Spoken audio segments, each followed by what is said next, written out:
sendo que a região tem neste momento 279 casos ativos, todos na ilha de São Miguel, distribuídos da seguinte forma: 13 no concelho da Lagoa, 4 no Nordeste, 96 em Ponta Delgada, 1 na Povoação, 149 na Ribeira Grande e 16 em Vila Franca do Campo. Da avaliação que é feita ao nível de risco de cada concelho e que foi feita, como é habitualmente, no período de uma semana, neste caso até às 23h59 da última quarta-feira, dia 2 de junho, o concelho da Lagoa teve um número de 69 casos por 100 mil habitantes, encontrando-se na situação de médio risco. O Nordeste, 20 casos por 100 mil habitantes, estando em situação de muito baixo risco. Ponta Delgada, 81 casos por 100 mil habitantes, situação de médio alto risco.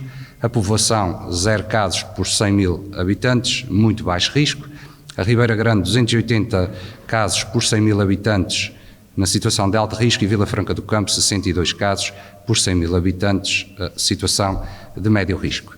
Verificamos, assim, uma diminuição do nível de risco nos concelhos do Nordeste e de Vila Franca do Campo, sendo que a Lagoa e Ponta Delgada aumentaram, portanto a Lagoa de baixo para médio risco e Ponta Delgada de médio para médio alto. No entanto, e de acordo com o ponto 5 da resolução do Conselho de Governo número 129/2001 de 28 de maio de 2021, que vigora até às 23h59 do próximo dia 11 de junho, portanto por um período de 2 semanas, por determinação da Autoridade Regional de Saúde, podem ser aplicadas medidas correspondentes a nível de risco inferior, pelo que no Nordeste e Vila Franca do Campo, onde o nível de risco baixou, as medidas serão as correspondentes, neste caso Nordeste, muito baixo risco, e Vila Franca do Campo, médio risco. Em mais nenhum concelho será alterado o nível de risco. Em todos os outros concelhos das outras ilhas dos Açores, portanto, a situação mantém-se em estado de alerta, pelo que as medidas aplicáveis são as de muito baixo risco. Eu aproveitava também para fazer um esclarecimento relativamente à participação das equipas de rabo de peixe neste fim de semana em provas desportivas. A resolução do Conselho de Governo, esta que referi, refere que os clubes de rabo de peixe, ou da Vila de Rabo de Peixe, não podem participar em provas desportivas na qualidade de visitante nem de visitado, enquanto as medidas estão em vigor. No entanto, e após análise pela Autoridade Regional de Saúde, e tendo em conta que estamos a falar, por um lado, no caso do Clube Desportivo de Rabo de Peixe, sua equipa de júniores que está a disputar a fase final do campeonato da Associação de Futebol de Ponta Delgada, por outro lado, a equipa de voleibol que ou que tem a oportunidade de disputar a fase final do Campeonato Regional de Voleibol de Séniores Masculinos e com isto também disputar o acesso à 2ª Divisão Nacional da Série Açores. Por determinação da Autoridade Regional de Saúde, ambas as equipas poderão competir.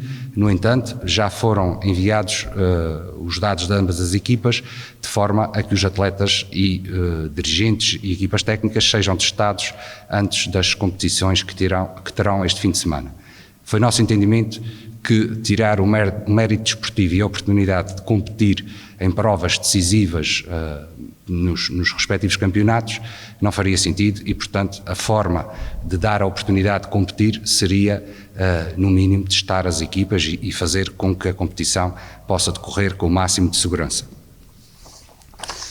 Relativamente ao processo de vacinação, a região autónoma dos Açores, ao dia de hoje, tem um total de 146.999 doses administradas, sendo que com a primeira dose 92.036, que corresponde a 45,43% da população vacinável, e com a segunda dose 54.963, que corresponde a 27,13% da população vacinável. Vemos com agrado o reconhecimento por parte do responsável da Task Force de que a distribuição etária no território nacional não é uniforme, assim como também, e já o tínhamos afirmado em momento oportuno, que o mesmo também não acontecia nos Açores.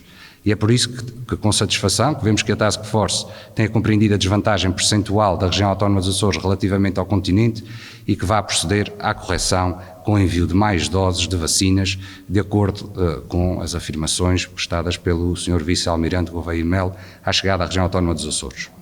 Relativamente ao processo de vacinação em massa, em que, como também já é público, há um reforço de 30 mil doses para primeiras e segundas doses nas ilhas sem hospitais, com reforço de recursos humanos, que também, como já é público, seja enfermeiros, 2 médicos e 1 farmacêutico militares, numa operação única, específica, que irá decorrer de forma muito intensa nas ilhas de Santa Maria, Flores, Graciosa, São Jorge e Pico, mas que também terá a colaboração de 3 enfermeiros indicados pela Ordem dos Enfermeiros, a sua secção regional dos Açores, em colaboração com as equipas locais de cada unidade de saúde de ilha. Fazemos também um agradecimento à Defesa Nacional e ao Governo da República, por um lado pela disponibilização de mais estas doses de vacinas e que irão permitir concluir o processo nas ilhas da região autónoma dos Açores que não têm hospital, mas também, portanto, o reforço de doses e a colaboração destas equipas que, num período de 12 dias, irão contribuir para a vacinação nas 5 ilhas sem hospital que ainda faltam concluir o processo de vacinação. Dar nota também de que esta iniciativa decorre no momento em que começam a chegar mais viajantes aos Açores, o que implica uma maior quantidade de testes que são feitos à chegada à região, mas também testes de 6º e 12º dia. Temos consciência do muito trabalho que as nossas equipas têm tido e do cansaço que têm acumulado ao longo destes muitos meses de pandemia, pelo que só podemos reconhecer e agradecer o trabalho de todos e, neste caso particular, a estes profissionais que irão reforçar as equipas locais nesta operação. Dar nota também de que neste momento a Bolsa de Enfermeiros, que nos chegou através da Ordem dos Enfermeiros, já se encontra nas unidades de saúde de ilha, neste caso Terceira, São Miguel e Faial, aquelas que ficarão fora desta operação de vacinação massiva, e que com a aprovação e publicação do Orçamento da Região Autónoma dos Açores, o recurso a estes profissionais será uma realidade nos próximos dias, o que permitirá o aumento diário da vacinação nestas ilhas, o alargamento do horário em que a mesma decorre, sempre de acordo com a disponibilidade de vacinas na região. Só a título de exemplo, e fazendo aqui uma comparação, por exemplo, do que vai acontecer nos próximos dias na Ilha das Flores, em que faltam vacinar cerca de 1.100 pessoas, só ontem na Ilha de São Miguel foram administradas 1.300 doses de vacinas, sinal de que o processo continua a decorrer em toda a região autónoma dos Açores e em todas as ilhas e, portanto, o nosso objetivo é que também nas ilhas que agora ficam fora desta operação intensa o processo também possa decorrer da forma mais rápida possível. Aproveito também, porque muitos comentários, muitos contactos são feitos também à própria Direção Regional da Saúde, relativamente a algumas dúvidas no que diz respeito à vacinação. Neste momento, a vacinação nas ilhas Terceira, São Miguel, decorre essencialmente nos grupos que têm patologias. Muitas vezes chegam a nós comentários, mensagens, e-mails, telefonemas, de que estão a ser vacinadas pessoas sem patologias ou pessoas muito jovens. Eu darei só aqui alguns exemplos para que se perceba que, por exemplo, a obesidade é uma das situações que está prevista na segunda fase de vacinação. A título de exemplo, as pessoas da região autónoma dos Açores que tiveram que ir para o tratamento de ECMO fora da região autónoma dos Açores tinham uma característica, eram jovens e eram obesos. E, portanto, não se admirem, muitas vezes fazem comentários de que as pessoas são perfeitamente saudáveis, mas têm critério de vacinação porque são obesas. O seu índice de massa corporal, a partir do momento que é superior a 35, há critério para a vacinação. E, portanto, clarificar com este exemplo, mas também outros, de que ninguém, ou que muitas pessoas não identificam quem é diabético, quem é hipertenso ou quem tenha outro tipo de patologias, mas que essas patologias estão codificadas no processo clínico, nos cuidados primários de saúde e que é por essa razão que essas pessoas são chamadas. Depois uma outra nota também, quando questionam da juventude de algumas pessoas que são vacinadas. Nós não podemos esquecer um exemplo dos profissionais da educação, o pessoal docente e não docente, que ainda decorre o seu processo de vacinação, onde também há pessoas muito jovens. E um outro exemplo recente da região autónoma dos Açores, que demos indicação para a vacinação dos nadadores salvadores. Nós estamos a começar a época balnear. Os nadadores salvadores prestam socorro nas praias e muitas vezes sem conseguirem manter qualquer tipo de distanciamento ou de uso de máscara. E, portanto, quando a questão nos foi colocada pela respectiva associação, depois da análise que foi feita, entendemos que, por exemplo, este grupo profissional deveria ser vacinado.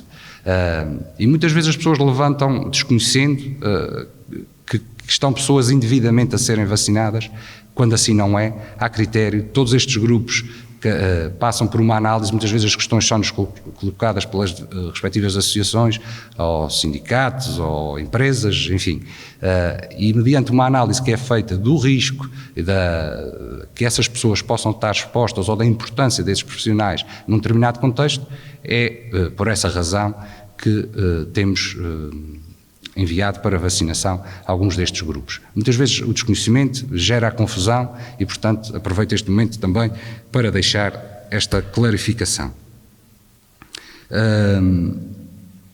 Informar também que está prevista a chegada à região autónoma dos Açores para lá destas 15 mil doses que chegaram esta semana, das cerca de 35 mil que chegaram na passada segunda-feira também da Pfizer, que a região autónoma dos Açores, nas previsões que nos foram dadas pela Task Force, chegaram à região 46.800 doses também da Pfizer no próximo dia 21 de junho. Até ao momento, o que a região ainda não recebeu foram vacinas da Janssen. É verdade que o país ainda não recebeu muitas, mas já temos há algum tempo a indicação que a região iria receber, mas tal ainda não aconteceu. Devo dizer que víamos este atraso com preocupação, uma vez que essas vacinas só podem ser administradas a pessoas, ou só poderiam ser vacinadas a pessoas com mais de 50 anos, mas as informações recentes que foram dadas pelo Sr. Vice-Almirante dão nota de que irá ser mudada a norma e que essas vacinas poderão depois ser administradas a pessoas do sexo masculino com idade inferior a 50 anos, o que obviamente nos dá aqui uma muito maior margem em termos de população a vacinar com as vacinas da Janssen, vacinas que também neste processo, e uma vez que são de uma única dose, torna o processo mais simples no que diz respeito à inoculação das pessoas que irão receber esta vacina, uma vez que se trata apenas de uma única administração. De resto, só deixar aqui uma última nota, mais um alerta, como tenho vindo a fazer, de que as pessoas com mais de 60 anos que ainda não foram chamadas, e têm-nos chegado alguns casos de pessoas que não foram chamadas, depois vamos a ver o contacto telefónico foi alterado, ou essas pessoas não estão inscritas nos centros de saúde. Portanto, dar esta nota: qualquer pessoa com mais de 60 anos deve dirigir-se ao centro de saúde da sua área de residência e manifestar a vontade de ser vacinada. Neste momento tem critério, até já o tem há várias semanas. Portanto, o sítio onde se devem dirigir é ao centro de saúde. É verdade, muitas vezes há dificuldade no contacto telefónico, tem-nos sido manifestado isso, são muitas pessoas a contactar os centros de saúde. Os centros de saúde também ocupam muitas vezes as linhas telefónicas porque estão a fazer as convocatórias e, portanto, na impossibilidade de serem atendidos telefonicamente, enviem e-mail ou dirijam-se aos centros de saúde de forma a que possam manifestar a vontade de serem vacinados. E o mesmo relativamente às pessoas que têm algum tipo de patologia prevista na primeira ou segunda fase de vacinação. Há muitas pessoas que têm, e também temos conhecimento, de pessoas que referem, aliás é uma situação que já vínhamos notando desde o início do processo, é que há muitas pessoas que são acompanhadas fora dos cuidados primários, fora dos centros de saúde, e que a sua situação clínica não está atualizada nos centros de saúde. Portanto, qualquer pessoa que tenha mais de 60 anos ou uma das patologias prioritárias, faça chegar essa informação ao centro de saúde da sua residência, de forma a que possa ser convocado para a vacinação. A nível da testagem, falou das ilhas de 2000, a porcentagem que está a calhar às outras ilhas que não são nível de testagem é só com gente de fora? Não. Há os rastreios que são feitos a profissionais de saúde, por exemplo, aos viajantes e há eventualmente casos suspeitos de sintomatologia que contactem a linha. Não lhe sei dizer efetivamente agora a percentagem que corresponde a cada uma das ilhas ou às 8 ilhas versus a ilha de São Miguel, mas a verdade é que há testagem em todas as ilhas e com o aumento das viagens também aumenta nessas ilhas, porque há passageiros que chegam, que vêm do exterior para o Pico, para o Faial, para a Terceira, para Santa Maria, há viajantes de São Miguel também para as outras ilhas da região e, portanto, neste momento, a informação que vamos tendo de todas as ilhas é que o número de testes feitos à chegada, e depois os 6º dias e 12º dia menos, porque muitas situações as pessoas já não ficam tanto tempo na região, mas a verdade é que a informação que vamos recebendo é de um aumento significativo de testes em todas as ilhas.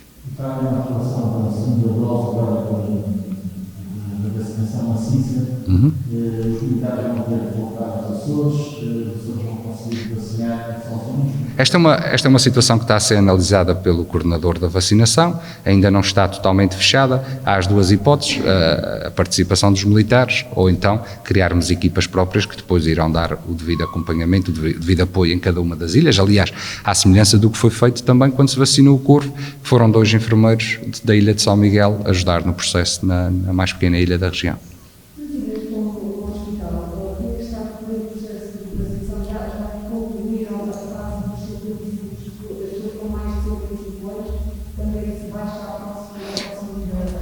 Como eu dizia há pouco, Terceira e São Miguel estão a avançar no processo das patologias, da vacinação das pessoas que têm patologias. No início de abril, quando foi alterado o plano de vacinação nacional e depois também a região alinhou em termos das patologias com o plano nacional, alargou significativamente o número de pessoas com patologias que faziam parte dessas prioridades. Portanto, estamos a falar de um número muito significativo de pessoas. Agora, há pouco eu dava esta nota, não se admirem que pessoas mais jovens estejam a ser chamadas, que tenham critério de patologia em relação, por exemplo, a uma pessoa que na casa dos 50 anos que não tenha qualquer patologia codificada nos cuidados primários de saúde, portanto é porque tem critério de patologia. Neste caso, sei que, por exemplo, na Terceira há muitas pessoas esta semana a serem chamadas na casa dos 40, mas são pessoas hipertensas, diabéticas, obesas, enfim, com alguma das patologias elegíveis no plano de vacinação. A nível das restrições que estão em vigor nas ilhas de baixo risco, obviamente já se fala nos restaurantes, a ilha até há existem imensas ilhas já assentadas há muito tempo, e também o governo geral pensa também em alterar essas restrições e alterar os horários. Olha, em primeiro lugar, dizer que a região já tem, por exemplo, para os níveis de muito baixo risco, a possibilidade dos estabelecimentos estarem abertos até à meia-noite, há muito tempo, muito antes até daquilo que foi feito a nível nacional. A questão que coloca é pertinente e merece a nossa atenção e nos próximos tempos também iremos fazer uma reavaliação, tendo em conta também a evolução do processo de vacinação, iremos fazer uma reavaliação das medidas correspondentes a cada nível de risco, onde obviamente se poderão incluir alterações ao horário de funcionamento dos estabelecimentos de restauração e bebidas. Mas ainda não está definido, mas será ou merecerá uma análise nossa nos próximos tempos. Com este reforço da vacinação, com o acelerar do processo, é realista pensar que vamos ter um verão, vamos ter um mês e vamos já com uma vida normal, com essas restrições, nomeadamente ao nível dos espetáculos? Totalmente como era antes da pandemia, dificilmente. É preciso perceber que em agosto estaremos com uma taxa de vacinação significativa, mas ainda nem todos estarão vacinados. Esta é uma avaliação que vamos fazendo quase semana a semana, vamos percebendo a evolução do processo de vacinação, vamos avaliando os internamentos, as faixas etárias dos internamentos, a gravidade dessas situações e, portanto, é todo este conjunto de informação e de análise que nos levará a alterar, eventualmente, algumas medidas restritivas. Agora, no que diz respeito aos eventos culturais, eles podem ocorrer, têm regras, têm limitações em termos da lotação dos espaços. Ainda esta semana alguém colocava-nos a questão relativamente aos espetáculos a céu aberto, que podem ocorrer. Agora, é preciso haver um controle das entradas, é preciso manter o distanciamento, é preciso saber a lotação desse espaço e qual vai ser o número de pessoas que estarão nesses espetáculos. Portanto, é preciso também uma avaliação do plano de contingência de cada um desses eventos. Agora, não há nada que impeça a sua realização. Obviamente em um modelo diferente daquele que todos nós conhecemos dos festivais de verão, das festas de verão e por aí fora. Colocava esta questão exatamente porque esta semana viu publicado a circular sobre a realização destes espetáculos, as regras para a realização. Qual será o horizonte temporal que estas regras são publicadas? O horizonte de até as questões não são. Eu não lhe vou dar neste momento uma data precisa sobre isto. Essas são as medidas que estão neste momento em vigor e, como dizia, em função da avaliação que formos fazendo do número de casos, também do processo de vacinação, havemos de reavaliar as mesmas e depois alterar esse tipo de circular. Ainda esta semana alterámos uma relativamente a eventos, casamentos e outra, porque foi preciso alinhar aquilo que estava na resolução do Conselho de Governo no que diz respeito ao nível de risco de ilha. Portanto, se já não há medidas aplicadas a toda a ilha, portanto não fazia sentido que aquela circular ainda previsse medidas de nível de ilha. Portanto, vamos adaptando ou vamos alterando as circulares e as orientações que vamos dando em função da avaliação e daquilo que também vão sendo as resoluções do Conselho de Governo, de forma a haver uma coerência naquilo que informamos a população e naquilo que está legalmente previsto. Esta circular diferencia os espetáculos em espaço aberto não delimitado, considerando-os não viáveis, e em espaço fechado, considerando-os viáveis, desde o limite de todas as normas. Exatamente, porque num espaço fechado em que é possível controlar as entradas, é possível prever o número de pessoas que vão estar nesse evento, é possível ter cadeiras para que as pessoas se mantenham à distância de segurança. Num evento aberto, como por exemplo um espetáculo de rua, um concerto de rua, uma festa, não é? Estas festas que acontecem muito na nossa região no verão, numa festa aberta não há qualquer tipo de controle. Aliás, como vimos há pouco tempo, nos festejos de um campeonato em que não é possível manter qualquer tipo de distância, de regras de segurança. E, portanto, a diferenciação tem exatamente a ver com isso. É possível haver os eventos, desde que cumprindo com planos de contingência, com medidas de segurança como estão previstas. A testagem antes dos espetáculos, a testagem no público, pode ser uma opção assim como Pode. De facto pode. É uma questão que, aliás, já vai acontecendo noutros sítios e que poderá também vir a ser aplicada na região, até porque isto, dá umas semanas para cá, as orientações do Governo, e se formos vendo as resoluções do Conselho de Governo, foram tendo algum aligeirar das medidas ou algum alargar de horários, e portanto é neste sentido que também a testagem antes de eventos pode entrar, ou seja, darmos aqui mais uma normalidade às nossas vidas, a quem gosta de ir aos eventos culturais, aos promotores culturais, mas também com o máximo de segurança, onde se incluirá naturalmente a possibilidade de testagem antes dos eventos. E em relação às leis balneares, a direção de alguns tomates já não vão existir formas, existe sim uma nova legislação que já se passado. Esta pode ser uma preocupação também para as praias, um pouco só de praia para cima, também já nas praias. Como é que se teve aqui a articular com as autarquias a questão do verão? De facto, todos os momentos, espaços que possam ser promotores de ajuntamentos merecem preocupação. Como disse bem, saiu a circular que referiu, onde estão definidas as regras em que a frequência das praias, zonas balneares deve ocorrer. E da mesma forma como qualquer outro evento, como falávamos, ir às praias não é obviamente um evento, mas tem regras. E o importante é que essas regras sejam cumpridas, que se façam cumprir e que as pessoas as respeitem. Porque se de facto as regras forem cumpridas, é perfeitamente possível haver frequência das praias em segurança e sem haver focos de contágio. Aliás, como dizia há pouco, este já vai ser o segundo verão em pandemia. Tivemos o exemplo do ano passado, em que de facto as praias não foram promotores, ou a frequência das zonas balneares não foi promotora de transmissão. Também é verdade que este ano houve mais casos, e ainda há mais casos positivos, ativos, mas comparando com o ano passado, as praias ou a frequência das zonas de balneares não foram promotoras de novas infecções, e portanto é isso que se deseja também que aconteça este ano, desde que obviamente as pessoas respeitem e cumpram as regras que estão estabelecidas.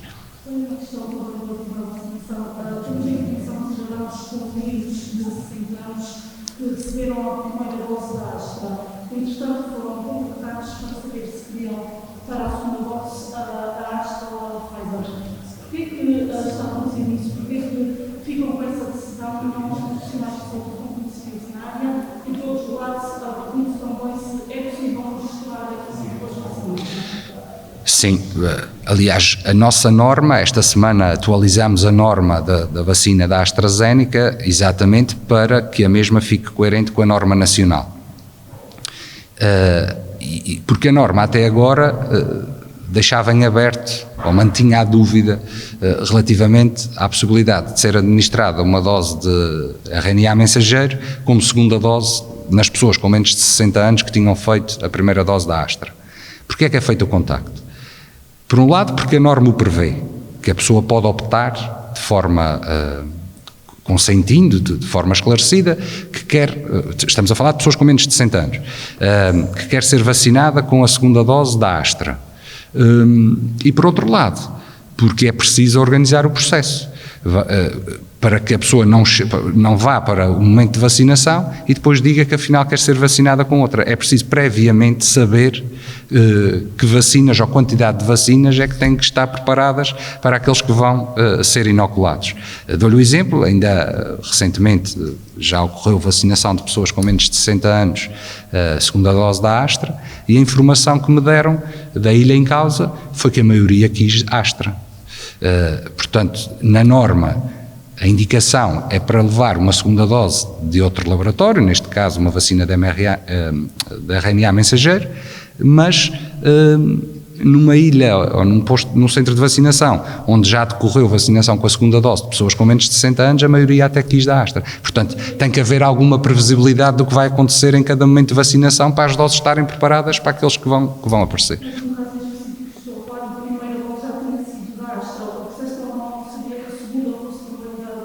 Não, a atualização da norma foi exatamente nesse sentido, foi seguirmos as orientações da Direção-Geral da Saúde, ou seja, alinhamos a norma regional de acordo com a norma nacional, onde é dito que as pessoas com menos de 60 anos devem levar uma vacina diferente. Com menos de 60 anos, faço aqui esta ressalva, mas que podem levar também da AstraZeneca, tal como levaram na primeira dose, desde que o façam voluntariamente e de forma esclarecida. Portanto, isto está na nossa norma, foi atualizada esta semana, é pública, está publicada, e é neste sentido que esse contacto é feito. Uma última questão, da minha parte, vacinação com os estabelecimentos primários, já há uma orientação Só não há orientação como já ocorreu. Já há pessoas com as patologias, aliás, temos estado, ou no início até já foi há alguns meses, em contacto com a Direção-Geral dos Estabelecimentos Prisionais e que nos enviou listas das pessoas que tinham as patologias, e essas pessoas, quer na Terceira, quer na Ilha de São Miguel, já foram vacinadas.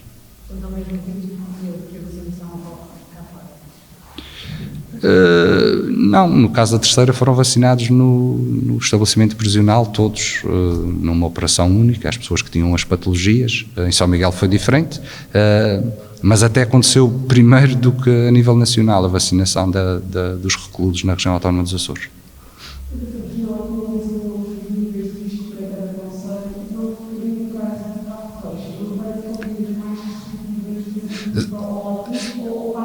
Sim, eu não fiz referência exatamente porque as medidas se mantêm as mesmas. Como eu disse, a resolução publicada na semana passada era válida ou vigorava durante 2 semanas.